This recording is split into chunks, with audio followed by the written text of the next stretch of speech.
Welcome friends. গত 14ই মে 2026 পশ্চিমবঙ্গ সরকারের school education department থেকে বিজ্ঞপ্তি দিয়ে জানানো হয়েছিল যে সমস্ত স্পন্সর্ড বিদ্যালয়ের ম্যানেজিং কমিটি ডিসলভ করে দেওয়া হলো এবং ডিআইদের উদ্দেশ্যে নির্দেশ দেওয়া হয়েছিল ডিডিও নিয়োগ করার জন্য এবং ইমিডিয়েট ইফেক্ট দেওয়া হয়েছিল সেই দিন থেকেই।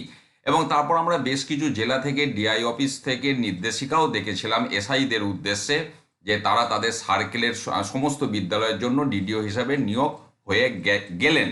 এবং তার পরপরই আমরা আজকে 27 মে দেখতে পাচ্ছি সেই বিজ্ঞপ্তিকে 45 ডিগ্রি ঘুরিয়ে দেওয়া হলো।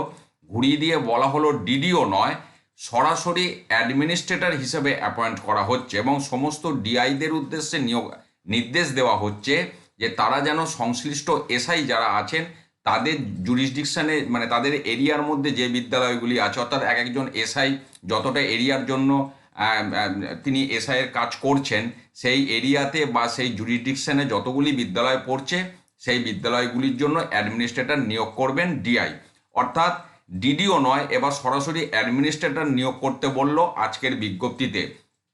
তাহলে পরিবর্তনটা কি হলো বা পার্থক্যটা কি হলো? অ্যাকচুয়ালি আমি এর আগেও বলেছিলাম যে ডিডিও মানে ড্রয়িং অ্যান্ড ডিসবার্সমেন্ট অফিসার, অর্থাৎ তিনি শুধুমাত্র ফিনান্সের ব্যাপারটা বা অর্থনৈতিক বিষয়গুলি বিদ্যালয়ের দেখবেন, কিন্তু অ্যাডমিনিস্ট্রেটর অ্যাকচুয়ালি একটা ম্যানেজিং কমিটির বিকল্প হিসেবেই কাজ করবেন।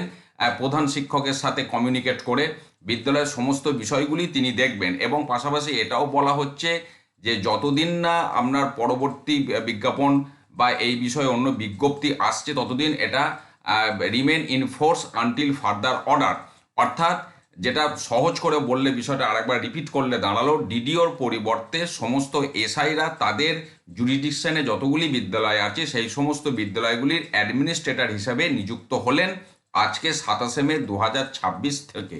ধন্যবাদ।